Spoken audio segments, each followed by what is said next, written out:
हमारे कैंडिडेट बम्बाई पटेल, अरविंद सिंह चौहान, भरत भाई चावला जी, उनका हार्दिक स्वागत हो रहा है। Welcome sir, deputy CM Sachin भाई पायलट जी। कृपा करके आप सब अपना स्थान लीजिए, अपनी जगह पे आप सब बैठ जाइए। हमारे मेहमान के सामने हमारा एक अच्छा प्रोटोकॉल, अच्छा डिसिप्लिन मेंटेन होए, ये मैं दिल से आप सबको रिक्वेस्ट कर रहा हूँ।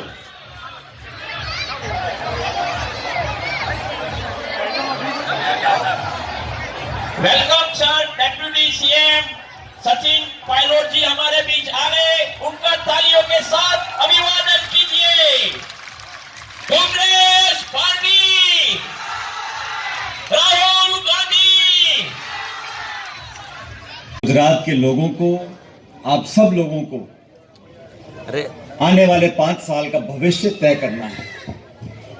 ये चुनाव बहुत महत्वपूर्ण है। 5 तारीख को वोट पड़ेंगे।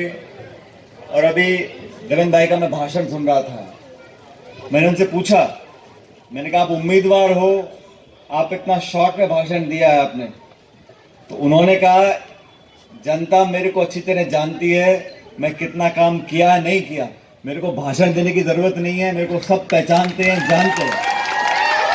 और आज जो माहौल मुझे दिख रहा है, आज की सभा में हमारी माताएं बहनें बैठी हैं, इस बात का प्रतीक है कि इस नौजवान व्यक्ति ने आपके बीच में मुश्किल समय में, कठिन समय में अपनी सेवाएं दी। प्रदेश में सरकार बीजेपी की है, केंद्र में सरकार बीजेपी की है, सांसद बीजेपी के हैं, विधायक बीजेपी के हैं, लेकिन फिर भी इस क्षेत्र में तन मन धन से आपके बीच में दुख और सुख में धन भाई खड़े रहे। और आज आप लोगों की जिम्मेदारी है कि 5 तारीख को जब वोट पड़े तो कांग्रेस के हाथ के निशान पर वोट डालकर इस विधानसभा क्षेत्र से हमारे छोटे भाई देवेंद्र भाई को जिताकर आपको भेजना है, विधायक बनाना है। और आप सबने 2019 के अंदर जब उपचुनाव था, जब पूरी प्रदेश की सरकार की ताकत लगी थी, तब बहुत कम अंतर से रह गए थे। 2,500-3 हजार वोट ऊपर नीचे होता तो आज ये विधायक बनते। लेकिन मैं जानता हूं आज यहां जो माहौल मुझे देखने को मिल रहा है कि 8 दिसंबर को गिनती होगी। जो पिछली बार कमी रह गई थी, उस कमी को सूद समेत पूरा कर कर भारी बहुमत के साथ यहां से आप इनको जिताकर भेजिए। आज पूरे गुजरात में, पूरे देश में जो चर्चा होती, दुकानदार की, किसान की, नौजवान की, गरीब की, पिछड़े की, दलित की, आदिवासी की, महिलाओं की, बुजुर्गों की, उनके जीवन को कैसे बेहतर बनाया जाए, महंगाई को कैसे कम किया जाए।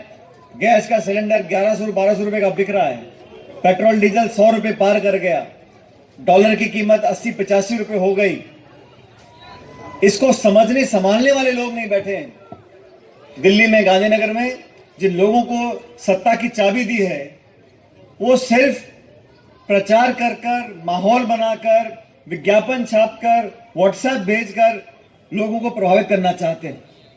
आज चुनाव होना चाहिए, प्रदेश और देश के अंदर निवेश हो, रोजगार लगे, उद्योग लगे, लोगों को आगे बढ़ने का मौका मिले। लेकिन कुछ लोग चाहते हैं कि चुनाव इन मुद्दों से हट जाए। किस नेता ने किस नेता को क्या बोल दिया, मेरे स्वाभिमान को चोट लग गई, मेरे को अपशब्द बोल दिए, मेरे को भुला भला बोल दिया। अरे छोड़ो सबको, आप तो बताओ इस देश में, प्रदेश में महंगाई कब कम होगी? हमारे लाखों बच्चे कुपोषण से मर जाते हैं। हमारे गरीबों को, मध्यम वर्ग के लोगों को, छोटी मोटी दुकान चलाने वाले लोगों को जीएसटी की मार पड़ी है, नोटबंदी यहां पर कर दी। प्रदेश में 27 साल से एक पार्टी का राज रहा, और अगर भाजपा की सरकार से सब लोग खुश होते तो पूरे मंत्रिमंडल को बदल दिया, मुख्यमंत्री को बदल दिया। और आज चुनाव में प्रधानमंत्री जी, गृह मंत्री, रक्षा मंत्री, सब देश के मुख्यमंत्री यहां पर पड़े हैं। अगर गुजरात की सरकार के काम से लोग खुश होते तो क्या जरूरत थी प्रधानमंत्री जी को रोज यहां पर आने की? मुख्यमंत्री के काम से, सरकार के काम से, मंत्रियों के काम से, विधायकों के काम से भाजपा हर चुनाव में अपने वर्तमान विधायकों का टिकट काट देती है, अपने मंत्रियों को हटा देती है, मुख्यमंत्री को हटा देती है। कोई जवाबदेही नहीं है। आपने 4 साल काम किया, आपको हटा दिया, अब सवाल किससे पूछोगे?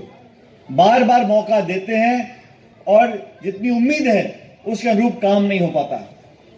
अभी हिमाचल प्रदेश में चुनाव हुए, मैंने बहुत कई दिनों तक वहां पर प्रचार किया। वहां पर बड़े अच्छे बहुमत के साथ हमारी सरकार बनने वाली है। और गुजरात के अंदर भी ये जो मर्जी प्रचार कर ले, लेकिन कांग्रेस पार्टी का कार्यकर्ता एक एक वार्ड, एक एक तालुका, एक एक पंचायत, एक एक गांव में मौजूद है और मजबूती के साथ हम चुनाव लड़ रहे हैं। ये विधानसभा चुनाव गुजरात की तकदीर को तय करने वाले हैं। और जिस हिम्मत से धर्मेंद्र भाई ने आपके बीच में काम किया, एक आपका बेटा भतीजा बनकर आपके दुख सुख में शामिल रहे, एक समर्पित कार्यकर्ता के रूप में आपके बीच में काम किया, मैं समझता हूं कि 36 कौम के लोग, हर जाति बिरादरी के लोग आपको आशीर्वाद देना चाहते हैं, आपको विधायक बनाना चाहते हैं। और मैं ऐसा मानता हूं कि जब 8 तारीख को गिनती होगी तो सबसे पहला और सबसे मजबूत विजयी जो होगा वो हमारा धर्मेंद्र भाई पटेल होगा यहां से, मैं ऐसा मानता हूं। और मैं तो हिमाचल प्रदेश में प्रचार कर रहा था, कल मैं राजस्थान में था। आप जानते हो राहुल गांधी जी की यात्रा चल पड़ी है पूरे देश के अंदर, और जिन मुद्दे को लेकर राहुल गांधी जी यात्रा निकले हैं, बहुत लोगों को परेशानी हो रही है। अच्छा, आप लोग मुझे बताओ, राहुल गांधी जी 3 महीने से पैदल चल रहे हैं, उन्होंने कभी किसी को गाली दी, किसी पे आरोप लगाया, किसी को बुला भरा कहा? वो सिर्फ किसान से, मछुआरों से, गरीब लोगों से, सब लोगों से मिल रहे हैं, उनकी बात को सुन रहे हैं और कहते हैं कि देश में संस्थाओं को मजबूत करना है, जमहूरियत को, लोकतंत्र को, प्रजातंत्र को मजबूत करना है, जनता की जवाबदेही सरकार को देनी चाहिए, गरीबी कम हो, कुपोषण कम हो, रोजगार लगे, महंगाई कम हो, इस मुद्दे को लेकर। और देश में जो एक प्यार, मोहब्बत, भाईचारा, अपनापन था वो बरकरार रहे, इस मुद्दे को लेकर वो यात्रा निकल रही है।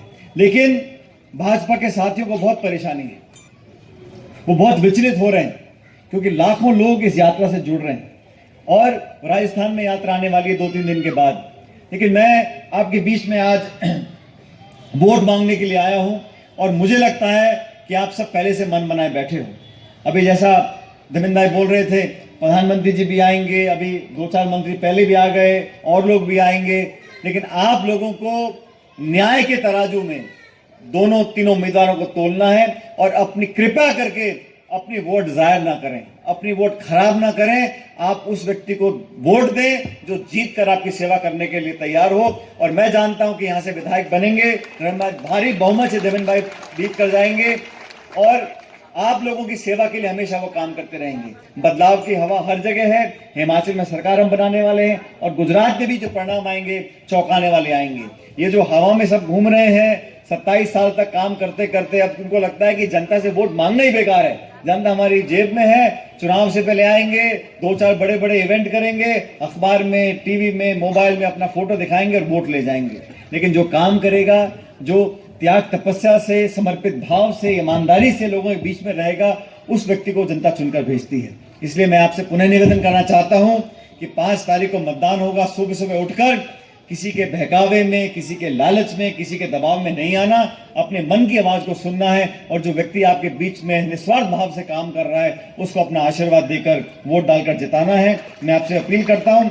इसलिए सभी समाज के लोग, चाहे वो राजस्थान के हों, चाहे वो गुजरात के बाहर के हों, यहाँ के हों, स्थानीय हों, दलित हों, पिछड़े हों, मध्यम वर्ग के हों, अगड़े हों, किसी जातीय बिरादरी के हों, सब बातें भूलकर, और ये बहुत पुरानी बात हम कहते आए हैं, जात पे ना पात पे मोहर लगेगी हाथ पे।